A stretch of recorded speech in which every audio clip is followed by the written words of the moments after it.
여러분 안녕하십니까? 김왕식입니다.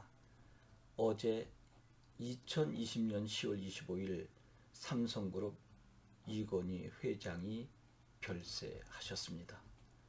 삼가 애도를 표합니다.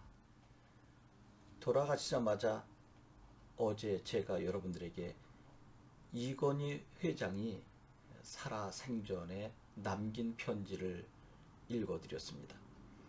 일각에서는 이건희 회장의 글이 아니다라고 하는 주장이 있기도 합니다. 저는 그것은 그렇게 문제되지 않았습니다. 유한한 삶을 살고 있는 우리들에게 시사하는 바가 매우 크기에 여러분들과 공감하고자 올려드린 것입니다.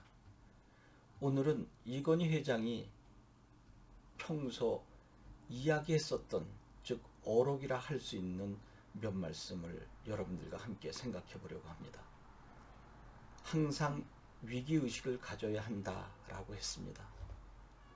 손자병법에도 평시의 전시를 생각해야 한다라고 하는 것처럼 그 어느 기업보다도 안정성을 갖고 있는 삼성에서 위기의식을 갖고 도전하지 않았나 하는 생각이 듭니다. 그래서 항상 직원들에게 더 열심히 뛰고 더 사물을 깊게 보고 더 멀리 보고 연구해야 한다라고 역설했다고 합니다. 최고의 기업인데도 더 열심히 뛰자. 그야말로 주마가편이 되겠죠. 잘 달리는 말인데도 더 달리게 채찍질을 하는 것처럼. 그리고 사물을 깊게 관찰해보고 또 멀리 내다보고 연구해야 한다라고 하는 것입니다. 그 다음에 2등은 아무도 기억하지 않는다라고 역설했습니다. 물론 1등, 2등, 3등 그리고 꼴찌도 모두 다 소중합니다. 그러나 삼성에서는 인류 기업을 꿈꾸고 1등을 지향하지 않았나 생각합니다. 수단과 방법을 가리지 않고 달리는 1등은 의미 없겠지만 최선을 다해서 성취한 1등은 의미 있을 것입니다. 중국은 쫓아오고 일본은 앞서가는 상황이다. 한국 경제는 그야말로 샌드위치 신세를 면치 못할 것이니 최선을 다하자라고 역설한 부분도 의미 있게 볼 수 있는 부분입니다. 이 엄청난 코로나 위기 속에서도 삼성전자는 12조 3천억 원의 영업이익을 올렸다고 합니다. 이 모든 것이 이건희 회장의 저러한 경영 방침의 결과가 아니었나 하는 생각을 조심스럽게 해봅니다.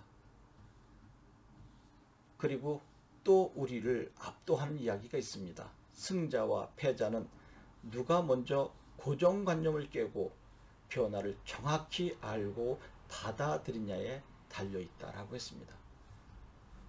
이건희 회장이 올해 78세면 아무리 진취적인 사고체계를 가지고 있다 할지라도 자신 또한 고정관념을 갖고 있을진데 과감히 깨야 한다라고 평상시 주장해왔습니다. 이것은 생각 좀 하며 세상을 보자라고 하는 부분에서 발췌해봤습니다. 여러분, 결과를 중시하고 또 과정을 성실하게 수행하는 것 모두 중요합니다. 그러나 결과는 모든 논리를 압도한다라고 이건희 회장은 간단명료하게 역설하기도 했습니다. 그리고 누구보다도 애들로 표현하기보다 완곡한 표현보다는 직설적 화법을 쓰는 것으로 유명했다고 합니다. 여러분, 이것을 어떻게 받아들여야 할지 모르지만 마누라와 자식만 빼고 모두 바꿔라. 심지어 나 자신까지도 바꿔야 한다라고 끊임없는 변화를 역설했다고 합니다.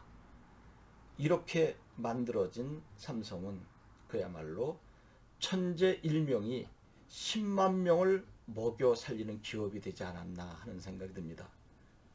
삼성의 긍정적인 측면을 이야기했지만 물론 노조에 관한 강경책을 쓴 부분들, 또 비민주적인 요소들, 이런 것들이 부정적으로 접근되기도 하지만 여기에서는 가능한 긍정적인 측면만을 여러분들과 함께 생각해 보았고, 끝으로 어제 돌아가신 이건희 회장의 명복을 빕니다.